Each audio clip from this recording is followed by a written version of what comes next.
어떤 중학교에서 설문조사를 하면서 가정에 또는 자신에게 위험한 일이, 위급한 일이 발생했을 때 누구하고 의논하는가 이런 질문을 했더니 아버지하고 의논합니다. 이렇게 대답한 학생들은 200명 가운데 10명도 잘 안 되었다고 합니다. 이 아버지하고 의논하는 게 쉽지 않은 거예요. 미국의 재판정에서 있었던 일입니다. 어떤 판사가 피고인석을 바라보고 있는데 그 피고인의 얼굴을 보니까 자기가 가장 존경하고 흠모하는 법조인의 아들이었습니다. 당신은 누구누구의 아들이 아닙니까? 예, 저는 그분의 아들입니다. 하지만 아버지는 제가 가장 필요했을 때 제 곁에 계시지 않으셨습니다. 그게 무슨 말입니까? 네, 제가 무슨 일이 있어서 아버지 저 드릴 말씀이 있어요 하고 다가가면 아버지는 책을 읽고 계셨고 이 책을 다 읽은 다음에 이야기하자라고 말씀하셨습니다. 이제 사춘기가 되어서 한참 고민하며 괴로워서 아버지를 향해 나가서 문을 두드리고 아버지 제가 드릴 말씀이 있어요. 이렇게 말씀드리면 아버지는 똑같은 반응을 보이셨습니다. 그때 아버지의 손에는 아주 두꺼운 판례책이 들려져 있었고 이 책을 다 읽고 난 다음에 이야기하자 이렇게 말씀을 하셨습니다. 저는 더 이상 그날 이후로 아버지의 방문을 찾아간 적이 없습니다. 아버지는 제가 항상 필요할 때마다 제 곁에 계시지 않았습니다. 그 아들의 말을, 피고인의 말을 듣는 이 재판장은 마음속으로 생각했습니다. 아버지는 훌륭한 법조인이었고 존경을 받는 그러한 인물이었지만 그 아버지는 수많은 책을 읽었지만 아들의 마음은 읽지를 못했구나. 그 존경할 만한 그분은 많은 원고와 피고들의 이야기는 들어주었지만 정작 아들의 이야기는 들어줄 시간이 없었구나. 이렇게 생각할 수밖에 없었습니다.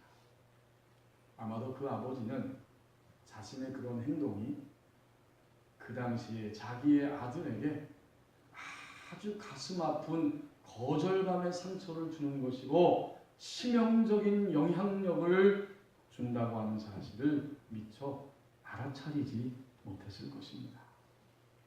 오늘 우리에게 주신 35장 창세기 1절 말씀을 보십시오. 가정에는 누군가 깨어있는 사람이 필요합니다. 하나님이 급하게 야곱에게 찾아오셔서 다급하게 명령하십니다. 일어나라. 베델로 올라가서 과거에 내 형의 얼굴을 피해서 도망갈 때에 내게 나타났던 하나님, 바로 나에게 거기서 제단을 쌓으라. 굉장히 급하게 명령하시는 거예요. 하나님이 과거에 일어났던 일을 언급하시면서 이렇게 급하게 다가오시는 것을 보면 현재 지금 야곱과 그의 가정이 큰 위기 가운데 떨어졌다는 사실을 짐작할 수 있습니다. 지금 굉장히 급하고 위기 가운데 있기 때문에 하나님이 다가오신 거예요. 그 위기는 무엇이었을까? 여러분 오늘 35장 바로 그 윗부분 34장 마지막 부분에 나옵니다. 30절, 31절 말씀을 보십시오. 34장 30절, 31절 바로 그 위입니다. 야곱이 시몬과 레위에게 이르되 너희가 내게 화를 끼쳐 나로 하여금 이 땅의 주민 곧 가나안 족속과 브리스 족속에게 악취를 내게 하였도다. 나는 수가 적은즉 그들이 모여 나를 치고 나를 죽이리니 그러면 나와 내 집이 멸망하리라. 그들이 이르되 그가 우리 누이를 창녀같이 대우함이 옳으니이까. 아버지와 아들들이 심각하게 언쟁을 높이면서 지금 고통 가운데 있습니다. 이 34장 전체에 보면 이제 야곱이 가족들과 함께 앞에 세겜성이 있는 그 성읍 앞에 장막을 치고 있습니다. 그런데 야곱의 유일한 그 자녀 가운데 레아가 낳은 디나라고 하는 딸이 있는데 이 딸이 그만 호기심이 생겼어요.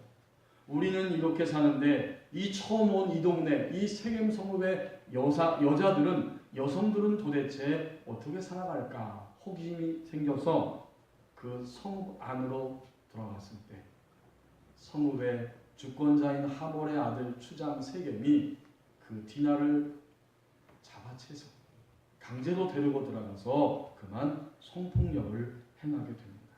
이 사실이 야곱에게 알려지게 되고 들에 가서 목축을 하고 돌아온 아들들에게 알려지게 됩니다. 이제 그 집안에 큰 근심이 생기고 온 가족이 아들들이 특별히 분노하게 됩니다. 어떻게 할 것인가? 하몰이 그의 아들 세겜과 함께 다가와서 우리 아들이 이 디나를 너무나 열렬히 사랑하니까 이제 당신과 우리 백성들이 함께 서로 통혼하자. 아들과 딸을 결혼시켜서 우리가 더 잘 살 수 있을 것이다. 이렇게 이야기합니다. 하지만 야곱의 아들들은 오히려 역제안을 합니다. 가만히 생각하다가 역제안을 하는 거예요. 우리는 할례받은 백성이지만 당신들은 할례를 받지 않았기 때문에 할례를 받을 때까지는 서로 통혼할 수 없습니다. 만약 할례를 받으면 그때에는 가능합니다.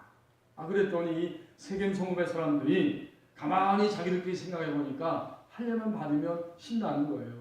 아들, 딸 결혼시키고 그들의 재산을 다 자기 것으로 삼을 수 있습니다. 드디어 그들이 할례를 받겠다고 결정하고 시행을 합니다.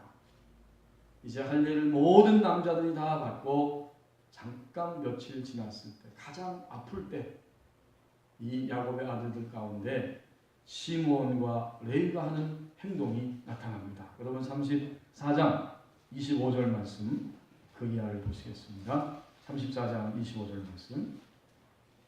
제3일에 아직 그들이 아파할 때에 이 세겜 성읍 사람들이죠. 그 남자들이 다 아파할 때에 야곱의 두 아들 디나의 오라버니 시므온과 레위가 각기 칼을 가지고 가서 몰래 그 성읍을 기습하여 모든 남자를 죽이고 칼로 하몰과 그의 아들 세겜을 죽이고 디나를 세겜의 집에서 데려오고 큰 사건이 일어난 거예요. 자, 그러니까 이제 아까 우리가 읽었던 34장 마지막 30절, 31절이 야곱 아버지와 아들들의 대화, 언쟁을 높이는 것이 바로 이 까닭입니다. 큰일 났다. 이제 칼로 이 사람들 다 쳐버렸으니 주변에 있는 가나안 족속 전체가 들고 일어나서 우리는 숫자가 적은데 우리를 죽이고 다 빼앗아갈 것이다. 멸망할 것이다. 아버지, 무슨 말씀입니까? 이 사람들이 우리 누이 디나를 창녀처럼 취급하는 것이 옳은 것입니까? 이런 사건이 벌어진 거예요. 가족 중에 아버지 야곱은 이 사건이 발생하기 전에 이미 그런 딸 디나의 행동을 보고 방어할 수 있어야 하고 그것을 잘 컨트롤할 수 있어야만 했습니다. 아버지뿐 아니에요. 여기 34장에 정확하게 이름이 등장하진 않지만 우리가 아는 것처럼 아버지 야곱과 그의 아내 되는 라헬과 레아 이 어머니는 더더욱 딸의 행동을 주위에서 늘 살펴보고 더구나 낯선 곳에 갔는데 그것을 미리 방지할 수 있어야 딸이 어려움 속으로 빠져들지 않도록 그것을 알아차리고 지킬 수 있어야만 했습니다. 이것이 바로 부모들의 해야 할 일이었고 또 모든 가족들의 해야 할 일이었습니다.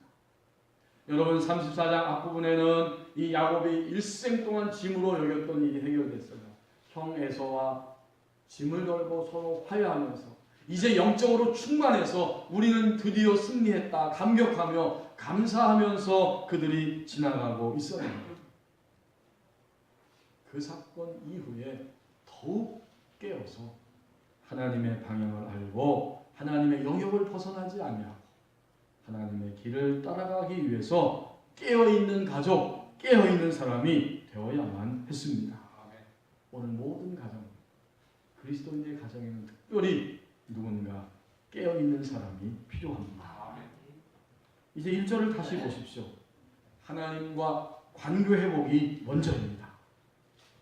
야곱의 아들들이 아버지와 함께 이 사건 앞에서 서로 언쟁하며 어떻게 해야 할지를 알지 못합니다. 다만 분노하고 두려워 벌벌 떨고 있습니다. 아무도 어떻게 해야 할지 우왕좌왕하고 있을 때 하나님이 먼저 다가오셔서 과거의 일을 떠올리시면서 지금 너희들이 여기서 일어나서 내 형 에서와 다투고 칼부림이 일어날 만한 그런 위급한 상황에서 도망가다가 나를 만났을 때 바로 그 베델 그리로 올라가서 거기서 단을 쌓고 나에게 예배를 드려라. 이렇게 명령하십니다. 우리 가정 안에 누군가 깨어있는 사람이 없어서 위기를 만나고 도저히 방법이 없는 그런 상황에 처할 때 바로 그때는 어느 때냐? 하나님과 관계를 회복해야 할 시간입니다. 아멘. 여러분, 이 회복은 영적인 결단이고 선택입니다. 아멘. 하나님을 믿는 가정들이 위기에 처하고 어려움을 만날 때 보통 두 가지 반응이 나타납니다. 제가 언제 한번 말씀드린 기억이 나는데요. 고향교회에서 제가 고등학교 2학년 때라고 기억이 됩니다. 그때 담임 선생님이 이름이 지금도 기억이 나는데 장금자 권사님이었어요. 이분이 가족들의 생계를 책임지면서 결혼도 하지 않고 50이 넘도록 이제 결혼을 안 하시겠다는 거죠. 열심히 직장생활하면서 가족들을 다 먹여 살리고 또 신앙생활하고 교회를 섬기는 그런 선생님이었습니다. 이제 주일날이 됐는데 공과 공부를 마치고 장년부 예배 마치면 병원에 신방을 가신다는 거예요. 그 권사님의 남동생 부부가 그만 교통사고가 나가지고 병원에 입원을 했어요. 그래서 예배 후에 담임 목사님과 함께 우리 교우들이 다 신방을 가는데 저도 우리 선생님이니까 친구 2명하고 따라갔어요.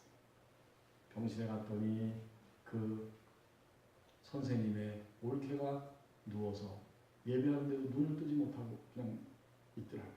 잠들어 있는 것 같기도 하고.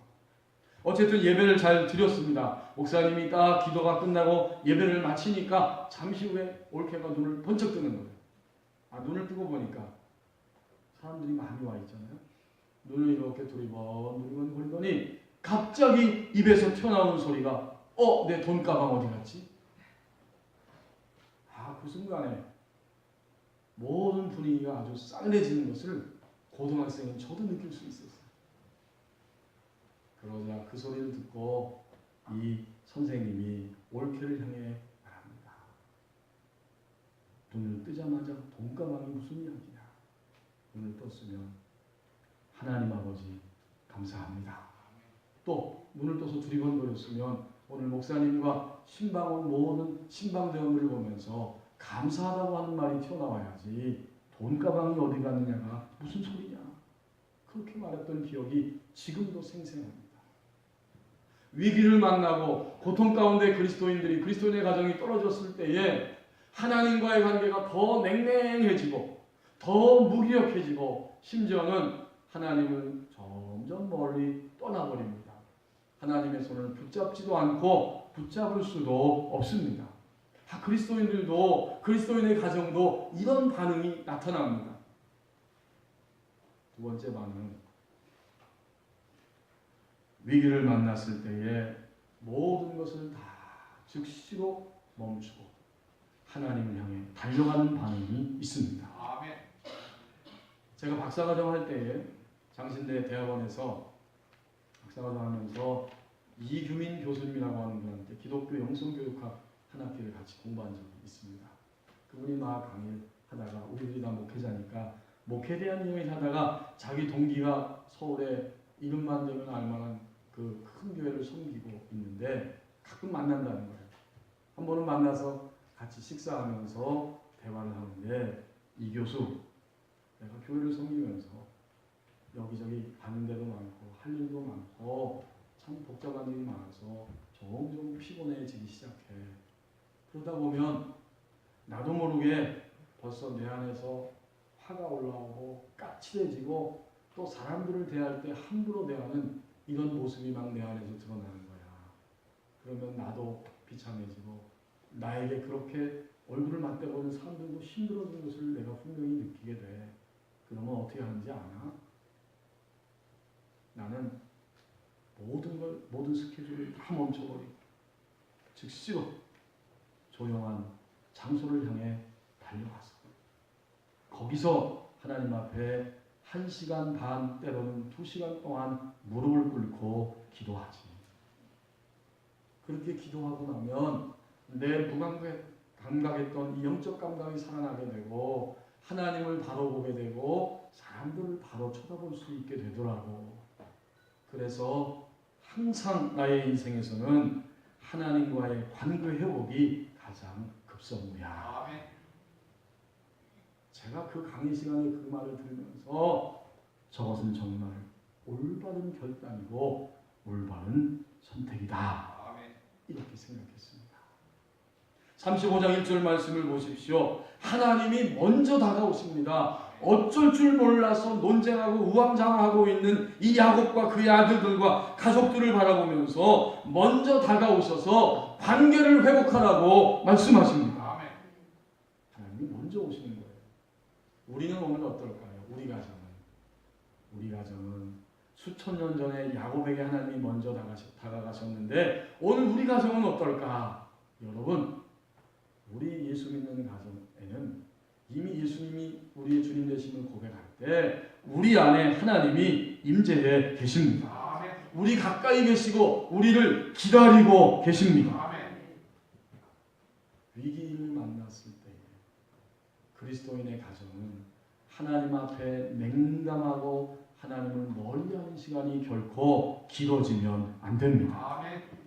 모든 가정은 어려움 가운데 환경에 처할 수 있습니다.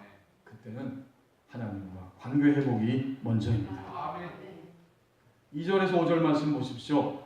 생각과 경험의 덮개를 걷어내야 한다고 말씀합니다.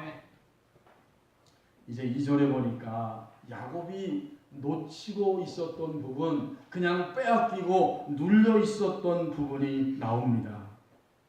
자신의 가족들이 알지 못하는 사이에 함께 있는 모든 사람들이 어느새 우상을 숭배하고 있는데 그들의 몸에도 마음에도 생활 속에도 우상의 세력들이 가득 차 있음을 그때 발견하게 됐어요. 그 전까지는 발견을 못한 거예요. 하나님이 다가오시고 하나님과 관계 회복을 하면서 그 음성을 들었을 때 드디어 그것이 보이기 시작합니다.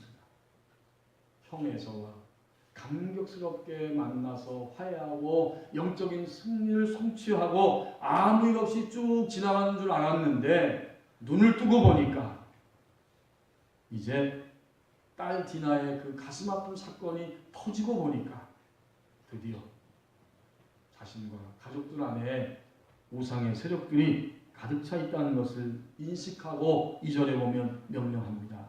모든 자에게 이르되 너희 중에 있는 이방 신상들을 버려라. 또 너희의 중심을 하나님께 향하는 거죠. 자신을 정결하게 하라. 하나님 향해 태도를 바꾸라. 너희들의 의복을 바꾸어 입으라. 하나님을 향해 영적인 결단을 해야 한다는 의미입니다. 이상하죠? 지금까지 이걸 왜 몰랐을까요? 놓치고 사는 부분이 있었습니다. 3절에 보면 이제 이 두렵고 충격적인 사건 앞에서 반드시 하나님께서 인도하신다고 하는 그 확신, 하나님이 인도하는 길이 있다고 하는 그 깨달음을 얻기 시작했습니다. 그때 비로소 깨닫게 되는 거예요. 3절에서 말합니다. 가족들에게 하는 말이죠. 우리가 일어나자. 베델로 올라가자. 내 환난 날에 내게 응답하신 하나님, 내가 가는 길에서 나와 함께 하신 하나님이 계신다. 거기에 가서 내가 제단을 쌓으려 한다. 이 순간에 야곱을 누르고 있었던 두려움과 우왕좌왕하고 어찌할 줄 모르는 이 생각과 경험의 세계가 새로운 차원으로 가기 시작합니다. 우리는요, 생각하면서 살고 생각 속에서 경험하고 경험하면 또 생각을 하는데 우리의 생각과 경험은 내가 경험해보지 않고 생각하지 않았던 일들이 일어날 때는 한계를 가지게 돼요. 전혀 예상하지 못한 일들이 터졌습니다. 그때 우리의 생각은, 우리의 경험은 더 날개를 뻗으면서 가지 못하고 거기에 딱 갇히고 맙니다. 이전의 생각과 이전의 경험 속에 그 틀에 갇히고 마는 거예요. 이제 하나님이 다가오셨어요. 하나님이 다가오셔서 하나님의 말씀을 들을 때 드디어 야곱이 깨닫습니다. 이 두려운 일도, 이 사건 속에서 반드시 하나님께서 인도하시는 길이 있다. 아멘. 그렇게 깨닫는 거예요. 바로 그 3절 말씀이 가족들에게 하는 이야기가 그 이야기입니다. 드디어 야곱은 그 순간에 자신의 생각과 경험의 덮개를 걷어내는 순간이 되었습니다. 지금까지. 이전까지의 생각과 경험 속에 갇혀 있었던 내 생각, 이 경험의 날개를 그냥 걷어서 위로 젖혀버리는 순간이 되었습니다. 이제 4절과 5절 말씀 보니까 야곱의 가족이 그렇게 생각을 바꾸고 행동을 새롭게 하기 위해서 몸을 움직입니다. 4절에 보니까 가족들이 자기 손에 있는 모든 이방 신상들, 사실 이게 뭐냐면 우리 가정을 지켜준다고 하는 그 드라빔과 같은 것들입니다. 야곱의 아내 라헬이 아버지 집에서 나올 때도 그 드라빔을 가지고 있었죠. 이게 우상의 형상이에요. 이게 우리 가정의 수호신이다. 두 번째는 자기 귀에 있는 귀고리들을 야곱에게 줬다. 이 귀고리는 장식품이면서 동시에 이 귀고리를 달고 있으면 이것이 우리를 지켜준다라고 하는, 오늘 우리식으로 표현하면 부적들입니다. 이렇게 가정의 수호신처럼 여기는 드라빔과 또 부적처럼 여기는 귀고리와 같은 장신구들을 다 빼내어서 야곱에게 주니까 4절 하반절에 야곱이 그것들을 세게 뭉쳐 상수리 나무 아래에 다 묻어버렸습니다. 우리식으로 말하면 땅에 묻은 것이고 또 불로 태워서 멀리 쓰레기처럼 필요 없기 때문에 던져버린 것입니다. 이렇게 생각과 경험의 덮개를 걷어버리고 나니까 5절 말씀을 보십시오. 그렇게 행동을 움직이기만 해도 벌써 하나님의 보호하심과 하나님의 평안이 함께합니다. 아멘. 그들이 떠났어요. 이제 그렇게 하고 하나님이 그 사면 고음들로 크게 두려워하게 하셨으므로 야곱의 아들들을 추격하는 자가 없었더라. 아멘. 행동을 바르게 하고 하나님 향해 움직이기만 해도 우리 안에 평안이 찾아오고 방향만 바꾸어도 하나님의 보호하심이 나타납니다. 아멘. 이제 야곱과 그의 가족들은 드디어 평안함을 얻고 두려움을 떨쳐버리고 지금 베델을 향해 발걸음을 계속해서 옮기는 과정 중에 있습니다. 아멘. 성도 여러분, 우리는 이 생각과 경험의 이 덮개 안에 갇혀 있어서 사람들을 바라보면서도 저 사람이 새롭게 될 거라고 하는 그런 의식을 잘 갖지를 못합니다. 또 어떤 사건이 탕 터져서 왔을 때 이 사건 배후에서 하나님이 하실 일이 있고 반드시 인도하신다고 하는 이러한 믿음을 제대로 갖지를 못합니다. 틀림없이 하나님의 방법이 있다. 하나님의 길이 여기에 있다. 아멘. 이렇게 생각하지 못하고 우리의 그 생각과 경험의 덮개를 그냥 덮고 있는 거예요.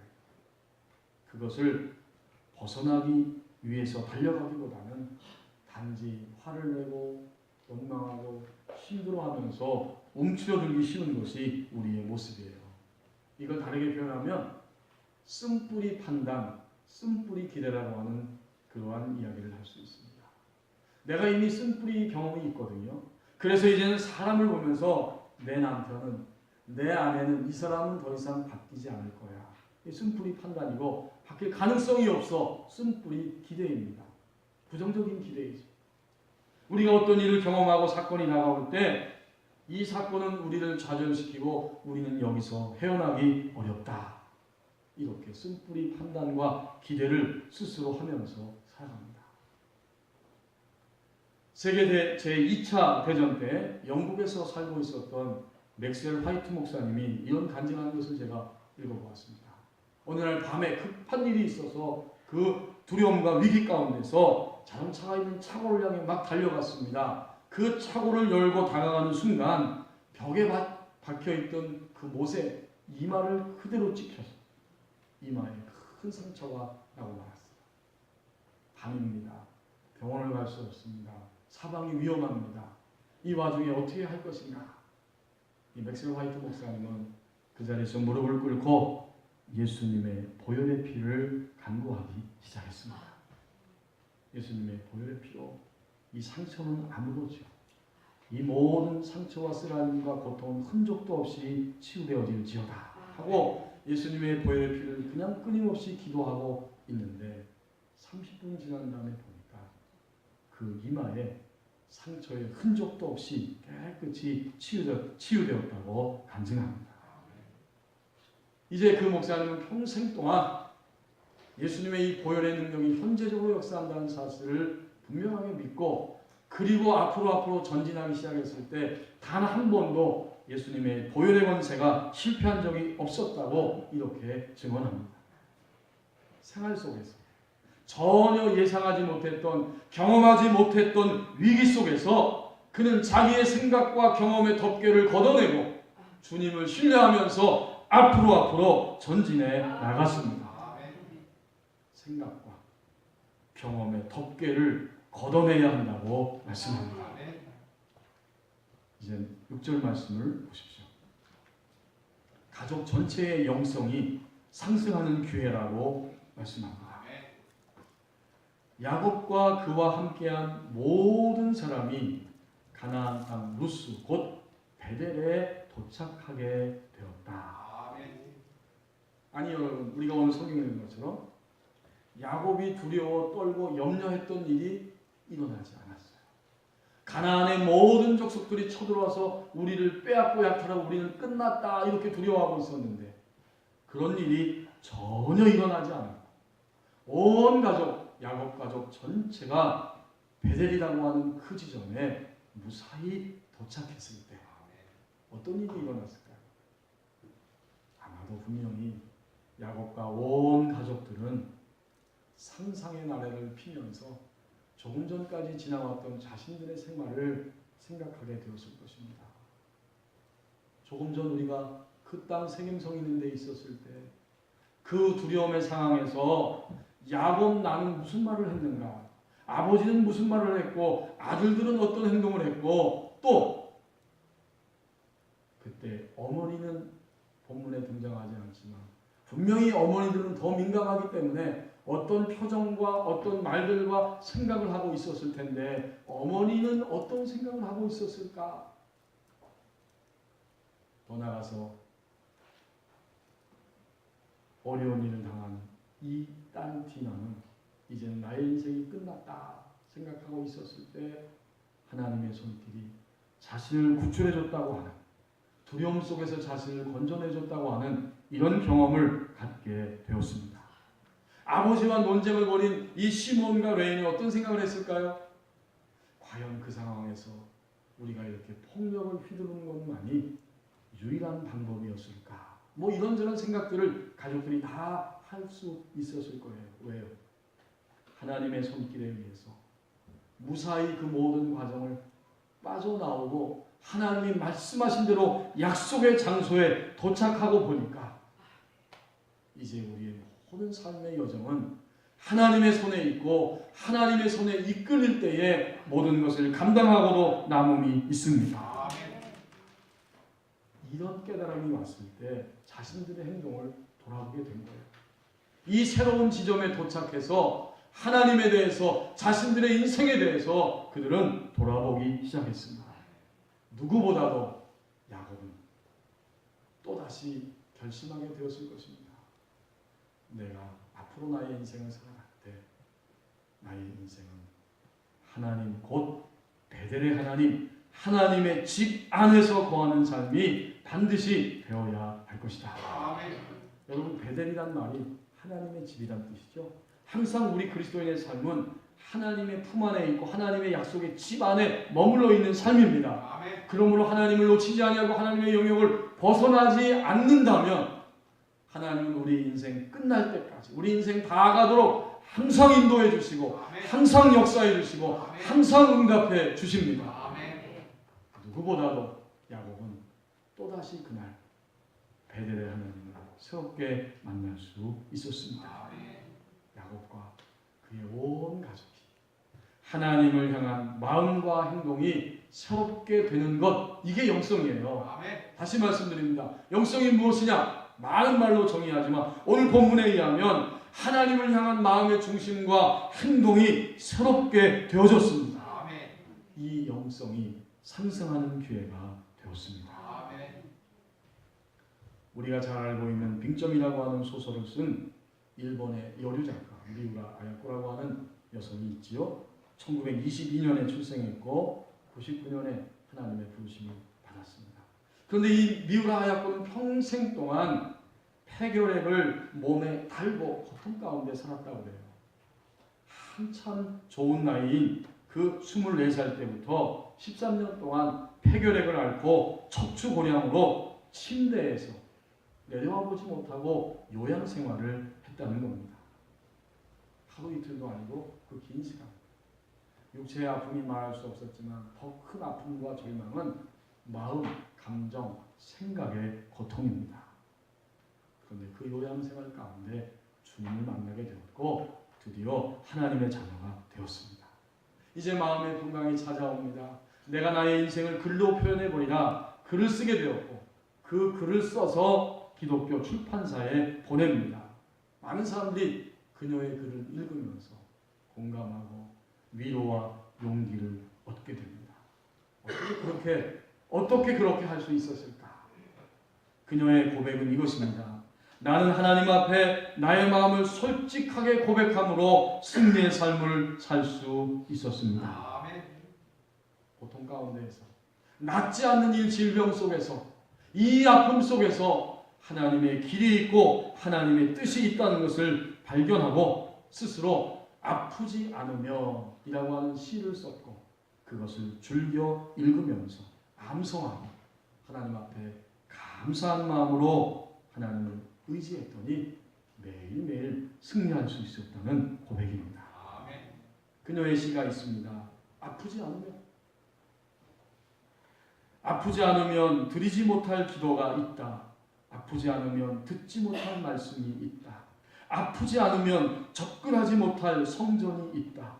아프지 않으면 우리 우러러보지 못할 거룩한 얼굴이 있다.